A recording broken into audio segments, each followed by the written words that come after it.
দুইটা হ্যাকিং এর বিষয় আমরা একসাথে উল্লেখ করেছি। একটা হচ্ছে আমির জামাতের টুইটার আইডি, সেখানে 5:37 পোস্ট করা হয়েছে, আর সেই বিষয়টাকেই শেয়ার করা হয়েছে ঢাকা মহানগরী দক্ষিণের সম্মানিত সেক্রেটারি ডক্টর মাসুদ ভাইয়ের পেজ থেকে মাত্র 5 মিনিট পরে, 16 মিনিট পরে। এবং এই জিনিসটা হচ্ছে ওইটা শেয়ার করা হয়েছে এবং সেটার একটা বাংলা তর্জমার মতো একটা কিছু ওখানে পোস্ট করা হয়েছে। সো তার মানে আগে থেকেই এটা তারা প্ল্যান করে এই দুইটা জিনিস ঘটিয়েছে যে এখানেও করবো, ওই দুইটা হ্যাক করে তারা এখানে অ্যাক্সেস নিয়ে রেখেছিল এবং দুইটাকে একসাথে একটা পেশ করেছে। এবং এটা আমরা দেখিয়েছি যে আরো বেশ কিছুদিন আগে তারা ম্যালওয়্যার পাঠানোর মধ্য দিয়ে সেখানে আমাদের ডিভাইসের কন্ট্রোল তারা নিয়েছিল।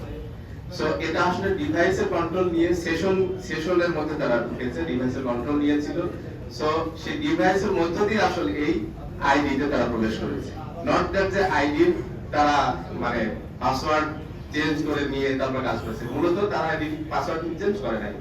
তারা এটাকে মূলত এইভাবে করে আমাদের বিরুদ্ধে ইনফরমেশন একটা তৈরি করার জন্য একটা পরিকল্পিত কার্যক্রম পরিচালনা করেছে। পাঞ্জাবের জগতে একটি বিশ্বস্ত নাম শাবাব এথনিক ওয়্যার। এবং তারপরে আমরা যখন এটা বুঝতে পেরেছি অন্য জায়গা থেকে এটাকে লগইন করা হয়েছে, তখন আমরা সেশনগুলো ক্লোজ করে দেওয়ার সাথে তখন পাসওয়ার্ডটা চেঞ্জ করার মধ্যে পূর্ণ নিয়ন্ত্রণ আমাদের হাতে নিয়েছি। একটা পয়েন্ট। 2 নম্বর হচ্ছে দেখেন 1 মিনিট মাত্র পরে এই পোস্টটাকে কিন্তু স্ক্রিনশট দিয়ে রেখেছিল, কিন্তু সেটাকে তারা কিন্তু পরিকল্পনার আলোকেই তারা চাইলে কিন্তু তার কিছুক্ষণের মধ্যেই তারা সার্কুলেট করতে পারতো, কিন্তু করে নাই।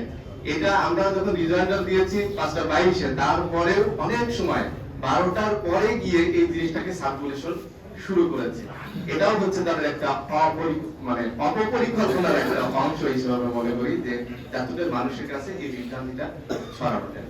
সবকিছু মিলিয়ে এটা যেটা যদি বলে থাকে, এটা 3 নম্বর পয়েন্ট বলে এটা শেষ করতে চাই, সেটা হচ্ছে যে আমরা প্রমাণ করেছি যে সবসময় আমরা আমাদের যে বক্তব্য এবং তার যে টুইটার আইডিতে মাত্র তার ইমেলের আগের যে পোস্ট, সেটাই হচ্ছে নারীদের উচ্চ শিক্ষা বিষয়ে সহযোগিতা করার জন্য, নারীদের ক্ষমতায়নের বিষয়ে সহযোগিতা করার জন্য, তাদের নিরাপত্তা সম্মানের বিষয়টা নিশ্চিত করার জন্য। সো সেই আইডির ইতিহাসে কখনোই নারীদের বিরুদ্ধে কোনো কথা বলা নাই। উনি যে সমস্ত বক্তব্যগুলো দিচ্ছে সেগুলোর মধ্যেও নারীদের সম্মানের বিষয়টা উল্লেখ করা হয়েছে, তাদের ক্ষমতার বিষয়গুলো কথা বলা হয়েছে।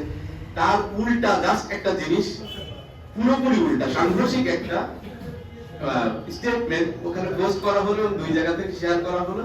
তাহলে এটা কোনোভাবেই থার্ড অ্যাঙ্গেল থেকে যে 3টা পয়েন্ট বললাম, এই 3 নম্বর দিক থেকেও কিন্তু এটা কোনোভাবেই হতে পারে না। এটা হচ্ছে আমি জানতে পক্ষ থেকে পোস্ট করা লং টাইমের প্রসেসিং টাইম থাকে। আমি বলেছি যে হচ্ছে যে এটা মানে ডিভাইসের কন্ট্রোলের মধ্যে দিয়ে নিয়েছিল। সো আমাদের পাসওয়ার্ড নতুন করে ইয়ে করতে হয় নাই, আমাদের সেশনটার পাসওয়ার্ড চেঞ্জ করে দেওয়ার মধ্যে আমরা ঠিক করে যেতে পেরেছি।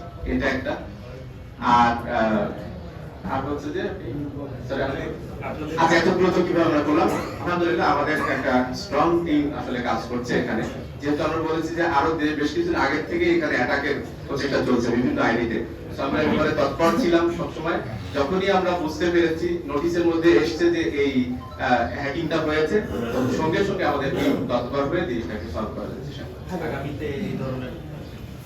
আগামীতে আমরা আশা করছি এক হচ্ছে যে আমরা অন্যান্য যারা এই অপরাধটা চালিয়েছে তাদের শুভ বুদ্ধির উদয় হোক এই প্রত্যাশা করি। গণতান্ত্রিক দেশে সবাই সবার কথাগুলাকে, আদর্শের কথাগুলাকে উপস্থাপন করবে। মানুষের দায়িত্ব হচ্ছে, জনগণের দায়িত্ব হচ্ছে সেখান থেকে বেঁচে নেওয়া। তো এই জায়গাটাতে সেই জায়গাতে আদর্শ দিয়ে লড়াই করা দরকার। এখানে অন্যায় ভাবে কারোর পরে কোনো অন্যায় আচরণের মধ্যে দিয়ে তাদেরকে থামিয়ে দেওয়ার প্রচেষ্টাটা কোনো গণতান্ত্রিক আচরণ করতে পারে না। আমরা তাদের সবুজ বুদ্ধি উদার হবে সেটা আশা করি। একই সাথে আমরা ইনশাআল্লাহ এবার যেভাবে করে আমরা জিনিসটাকে ফেস করতে পেরেছি, যত সহজে রিকভার করতে পেরেছি, ইনশাআল্লাহ আমরা এই জিনিসটাকে সিকিউর করবার জন্য আরো বেশি তৎপরতা চালাবো। আপনাদের দোয়া আছে।